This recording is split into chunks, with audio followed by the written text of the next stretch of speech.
আমাদের নবী সাল্লাল্লাহু আলাইহি ওয়াসাল্লাম কিন্তু জাহান্নাম ঘুরে এসেছিলেন, ঠিক আছে?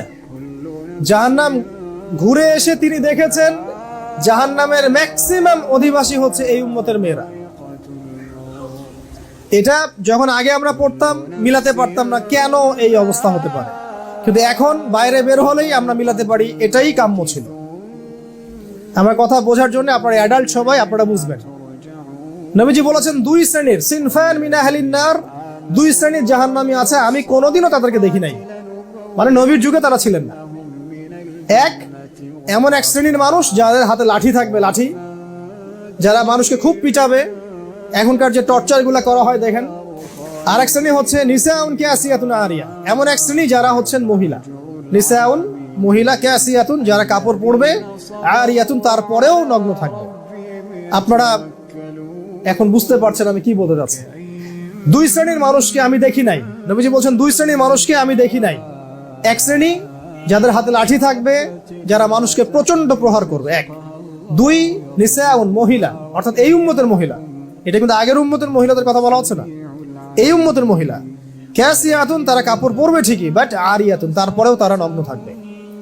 এখনকার এই যে দেখছেন না কি সব চলছে অনলাইনে, এগুলো দেখলে তো বোঝা যায় যে এটাই তারা, এরাই তারা যাদের কথা নবীজি বলেছেন সাল্লাল্লাহু আলাইহি ওয়াসাল্লাম। কিয়ামতের আর কোন সাইনের জন্য অপেক্ষা করছেন? নবীজি বলেছেন কিয়ামতের আগে মেয়েরা ছেলেদের পোশাক পরবে, ছেলেরা মেয়েদের পোশাক পরবে। এই ঘটনাটা কোরআন ঘেটে দেখবেন আপনি, এই যে কোরআনের 1000 বছরের হিস্ট্রি আপনি পাবেন না খুঁজে। কোরআনে যত কওমকে ধ্বংস করা হয়েছে, মুসা আলাইহিস সালামের কওম, এই যে আপনার ইব্রাহিম আলাইহিস সালামের কওম, নূহ আলাইহিস সালামের কওম, ইত্যাদি ইত্যাদি, কোন কওমকে এই কারণে ধ্বংস করা হয় নাই যে তারা মেয়েরা ছেলেদের পোশাক পরেছে, ছেলেরা মেয়েদের পোশাক পরেছে, বা তারা নগ্ন হয়ে ঘুরেছে। এই কারণে না, শিরকের কারণে, কাউকে অহংকারের কারণে, কাউকে সুদের কারণে, কাউকে মাপে কম দেওয়ার কারণে ইত্যাদি। এই অশ্লীলতার কারণে কোনো কওমকে একবার ধ্বংস করে দেওয়া হয়েছে, খুবই রেয়ার, খুঁজে পাওয়া যায় না। তো আমি খুঁজে খুঁজে 3টা বের করেছি। 1 নাম্বার, বনু ইসরাইল, এদেরকে ধ্বংস করা হয়েছিল মেয়েদের ফিতনার কারণে। আর নবীজি বলেছেন বনু ইসরাইলকে ধ্বংস করা হয়েছে, বা বনু ইসরাইলের মধ্যে প্রথম ফিতনা এসেছিল নারীদের ফিতনা, তোমাদের কেউ আমি সতর্ক করছি তোমরা মেয়েদের ফিতনা থেকে বেঁচে থাকবে। এক। আরেকটা কওম ছিল কওমে লূত, এরা সমকামী ছিল, এদেরকে ধ্বংস করা হয়েছে। আরেকটা কওম খুঁজে পাওয়া যায়, সেটা হলো মুহাম্মদ সাল্লাল্লাহু আলাইহি ওয়াসাল্লামের নবী হওয়ার ঠিক আগের কওম, আইয়ামে জাহেলিয়াতের যে কওম, তাদের কথা বলছি। এই 3টা ক্ষেত্রে খুঁজে খুঁজে পাওয়া যায় যে অশ্লীলতা, জিনা, ব্যভিচার ইত্যাদির একটা ব্যাপক সয়লাভ ছিল। বাট কোরআনে অন্য কওমদের হিস্ট্রি ঘাটলে আপনি এটা পাবেন না। দেখেন লাস্ট জামানা প্রুফ করার জন্য এগুলো যথেষ্ট, যে দেখবেন মেয়েরা ছেলেদের পোশাক পরছে, ছেলেরা মেয়েদের পোশাক পরছে। ইভেন এখানে পোশাক মানে সমাজের ফাংশনাল রোলটাও চেঞ্জ হচ্ছে, মানে ছেলেরা মেয়েদের জায়গায় চলে আসছে, মেয়েরা আবার ছেলেদের জায়গায় চলে যাচ্ছে। শুধু তাই না, এখন সাইকোলজিক্যালিও মেয়েরা ছেলে হয়ে যাচ্ছে, ছেলেরা মেয়ে হয়ে যাচ্ছে। এখনকার ছেলেদের সাইকোলজি দেখবেন মেয়েদের মতো, আবার মেয়েদের সাইকোলজি দেখবেন ছেলেদের মতো। কিছু ফ্যামিনিস্ট মেয়ে আছে যাদের সাইকোলজি হচ্ছে আপনার ছেলেদের মতো, ওরা ছেলেদের মতোই সবকিছু চায়, গঠন, গেট আপ, প্রতিষ্ঠিত হওয়া থেকে শুরু করে স্ট্যাটাস, হ্যাঁ, সমাজের অবস্থান, ওরা ছেলেদের মতো চায়। ছেলেদের ক্ষেত্রে দেখবেন এরা আস্তে আস্তে মেয়ে হচ্ছে, চিন্তার মধ্যে মেয়ে হচ্ছে, শারীরিক গঠন দুর্বল, পুরুষের মতো কোনো শৌর্য বীর্য নাই, পুরুষের মতো ব্যক্তিত্ব নাই, ওই চরিত্র নাই, ইভেন নিজের মা বোনকে সেভ করতে পারে না, হ্যাঁ, কামাই করে খাবে এই ফুরসত নাই, এই মানে পুরুষত্বের যে বিষয়গুলো নাই। পুরুষেরা স্ট্রং হয় ফিজিক্যালি, মেন্টালি দেখবেন দুর্বল, ফিজিক্যালিও দুর্বল, মেন্টালিও দুর্বল, হতাশ, আত্মহত্যা করছে ছেলেরা। ছেলে মানুষ আত্মহত্যা করবে কেন? ও তো চ্যালেঞ্জ গ্রহণ করবে উল্টা।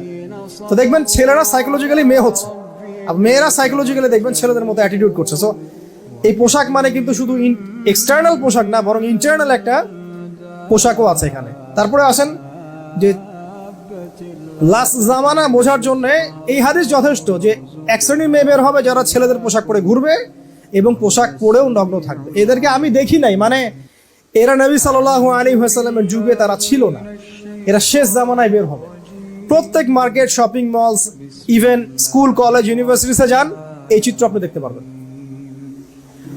মসজিদ বাদ দিয়ে যে কোনো জায়গায় যান, রাস্তাঘাট, অফিস আদালত, bank balance, corporate section, school, college, universities, ঠিক আছে, মার্কেট এবং মেগা সিটিজ, মেগা মলস, আপনি দেখবেন এই ধরনের মেয়েদের ব্যাপক সয়লাভ। এদের পরিসংখ্যান দিন দিন বাড়ছে। আগে ছিল 20%, এখন 30, তারপর 40, তারপর 50, এখন দেখবেন 50+। এখন দেখবেন মার্কেটে ম্যাক্সিমাম 80% মেয়ে, 80% মেয়ে, ছেলে কম, দোকানদার ছেলে, সব কাস্টমার মেয়ে। দেখুন আল্লাহ রাব্বুল আলামিন যখন সেজদা করালেন সেই ফেরেশতাদেরকে দিয়েই, যারা কিন্তু আল্লাহ পাককে বলেছিলেন যে আপনি কি এমন কাউকে পাঠাবেন যারা পৃথিবীতে ফাসাদ সৃষ্টি করবে। আল্লাহ পাক এখানে আমাদের পিতাকে ফেরেশতাদের উপরে সম্মান দিলেন, তাই নয় কি? কিসের কারণে? জ্ঞানের কারণে। তো আমাদের প্রথম শিক্ষা হবে আজকের সেমিনারের, সব ভুলে গেলেও এটা নিয়ে বাসায় যাবেন যে আমাদের সবাইকে পড়াশোনা করতে হবে, কনস্ট্রাকটিভ ইসলামিক সিলেবাসে পড়াশোনা করতে হবে।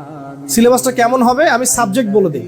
আকীদা থাকবে, আকীদা, কোরআন থাকবে, হাদিস থাকবে, আপনার নবী সাল্লাল্লাহু আলাইহি ওয়াসাল্লামের জীবনী থাকবে, ইসলামের ইতিহাস থাকবে, এবং ইসলামের যে ফিকহি জ্ঞান আছে, মানে ফিকহের নলেজ, এই নলেজগুলো থাকবে। এই 6টা-7টা সাবজেক্ট আপনি কভার করেন। এর পাশাপাশি আপনি যে ডিপার্টমেন্টে পড়ছেন এটা পড়তে থাকেন। সায়েন্সে পড়লে পড়েন, আর্টসে পড়লে পড়েন, কমার্সে পড়লে পড়েন, কোনো সমস্যা নেই। মেডিকেল সায়েন্সে পড়লে পড়েন, যে যেখানে আছেন পড়েন। বাট এই 7টা-8টা সাবজেক্ট, আকীদা, কোরআন, হাদিস, সিরাত, ফিকহ, ইসলামের হিস্ট্রি, এবং একটা বলতে ভুলে গিয়েছিলাম, সমসাময়িক মুসলিম বিশ্ব, সমসাময়িক মুসলিম বিশ্ব এবং অর্থনীতি, এই কয়েকটা সাবজেক্ট আপনাকে আয়ত্ত করতে হবে। এবং এই সাবজেক্টগুলো ধরে ধরে বই কিনবেন। আকীদার 5টা বই কিনবেন, সিরাতের 5টা বই কিনবেন, ঠিক আছে, হাদিসের 5টা বই কিনলেন। এভাবে আপনি আপনার ব্যক্তিগত লাইব্রেরি করবেন এবং নিয়মতান্ত্রিকভাবে রেগুলার পড়াশোনা করেন। এই জ্ঞানটাই ইনশাআল্লাহ তাআলা আপনাকে আমল করতে শেখাবে। যখন পড়াশোনা বেশি হয় আমল করতে মজা লাগে। পড়াশোনা ছেড়ে দিলে দেখবেন আমলে স্বাদ পাচ্ছি না, এমনটা হয় না? আমল করছি স্বাদ পাচ্ছি না, এমনটা হয় না? বিকজ আপনি পড়াশোনার চর্চাটা কমিয়ে দিয়েছেন। পড়াশোনার চর্চা বাড়লে আপনার আমল করলে স্বাদ পাবেন। তারপরে কিন্তু আপনি দাওয়াতও দিতে পারবেন। যেহেতু আপনি পড়াশোনা করছেন, আমল করছেন, এখন আপনি মানুষকে দাওয়া দিবেন। আমরা যদি এই হেদায়েতগুলো মেনে চলতে পারি, ইনশাআল্লাহ এই চলমান পরিবেশের মধ্যেও আমরা জেনা বলেন, ব্যভিচার বলেন, অশ্লীলতা বলেন, পরকিয়া বলেন, যত নোংরামি ফাহেশা কাজ আছে, সমস্ত বিষয় থেকে ইনশাআল্লাহ তাআলা আমরা নিরাপদ থাকতে পারবো। ওয়া মা তৌফিক ইল্লা বিল্লাহ। আমরা আল্লাহর কাছে দোয়া করছি, আমাদের হাতে সময় শেষ, যে আল্লাহ রাব্বুল আলামিন আমাদের সবাইকে আগে দ্বীনের জ্ঞান অর্জন করার তৌফিক দান করুন, আমিন। এবং কোরআনে বর্ণিত এই ঘটনাগুলো থেকে আল্লাহ পাক আমাদেরকে শিক্ষা অর্জন করার তৌফিক দান করুন। মানুষ এবং জিন শয়তানের যাবতীয় ষড়যন্ত্র চক্রান্ত থেকে আল্লাহ পাক আমাদের সবাইকে হেফাজত করুন। আল্লাহ পাক আমাদেরকে শালীন থাকার তৌফিক দান করুন, ইসলামিক অনুশাসন মেনে চলার তৌফিক দান করুন, এবং পুরুষ এবং নারী উভয়কেই স্ব জায়গায় পর্দা বজায় রাখার তৌফিক দান করুন।